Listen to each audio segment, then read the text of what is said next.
but hopefully your all's brains aren't totally informed yet.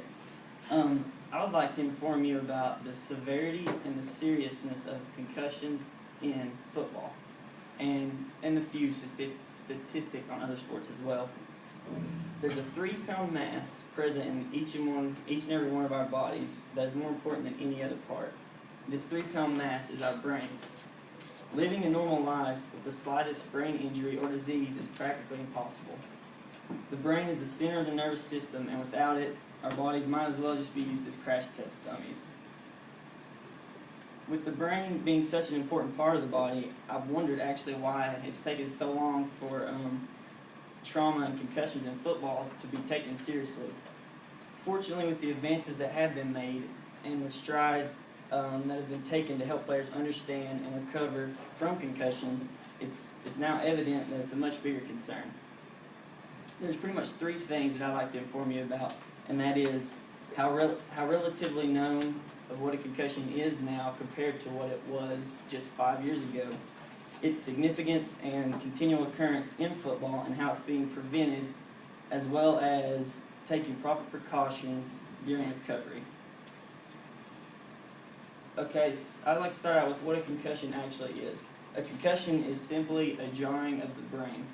When a concussion takes place, the brain actually rattles around in your skull. The rattling occurs when the blow to the head is so quick and severe that your brain practically just bounces around inside the skull.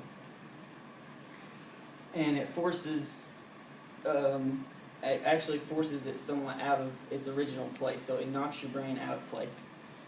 According to the Center for Disease Control and Prevention, a concussion causes stretching, damaging of the cells, and creates chemical changes in the brain. Once this happens, it also makes the brain more prone to a second concussion as well. The CDC, to further give some statistics from them, they refer to a concussion as a disruption of how the brain functions, not like it's a bruise to your brain. It actually messes with how your brain works. Concussions are an injury class all on their own. There's no other injury like a concussion. A concussion can't be physically seen, and there isn't one single indication that you've had a concussion.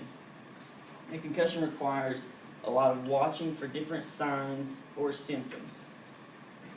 And now that I've told you what a concussion is, the importance of preventing them in football can be better understood. A player sustains mild concussions in pretty much every single football game in America. According to momsteam.com, which is a source used for parents to be informed about health, safety, and nutrition, said that the one player sustains a concussion every game. And the CDC estimates that 1.6 to 3.8 million sports-related concussions happen every year in the United States. 67,000 of those concussions occur in football. The New York Times stated that at least 50 youth football players from 20 different states have died or sustained serious head injuries since 1997. Football players sustain more head injuries than any other sport. The game I love, and I know a lot of Americans do as well, when broken down, is actually somewhat barbaric and very brutal. And I think that makes it no secret that it takes the strongest, the fastest, most athletic people to play the game of football. When concussions occur, it's easy to sustain a second one. And as you sustain the second one, it becomes easier and easier to sustain one after that.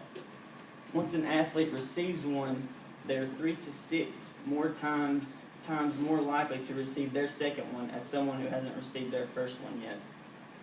And that proper treatment and recovery is a must when it comes to concussions.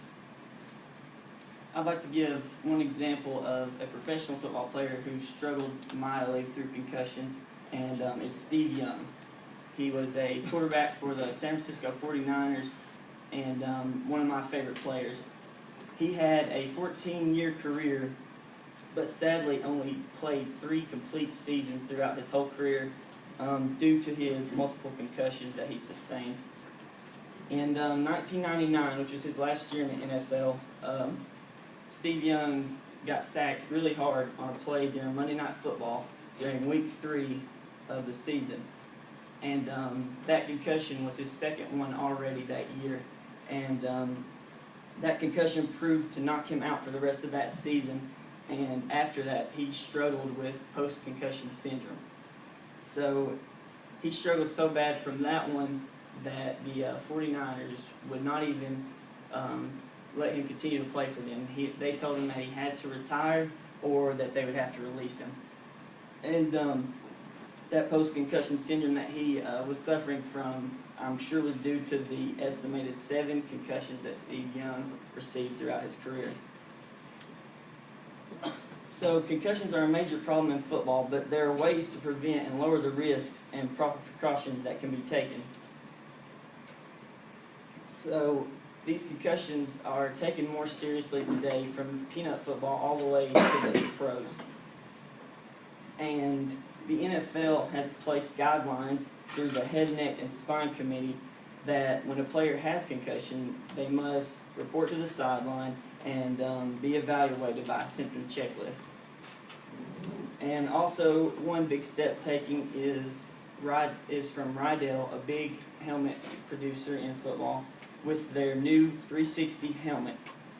It's now being used in the college level and pro level as well, and should become more widespread as the years go on, according to CBSSports.com. The recovery is important, and it's even more important to realize that no 2 concussions are alike, and a return too early to contact only heightens the risk of re-injury. So in conclusion, hopefully that I've informed you enough that maybe you now know a little bit more about concussions, and if you are an athlete, maybe take even more initiative to make sure you're ready before you return to play. So, thank you.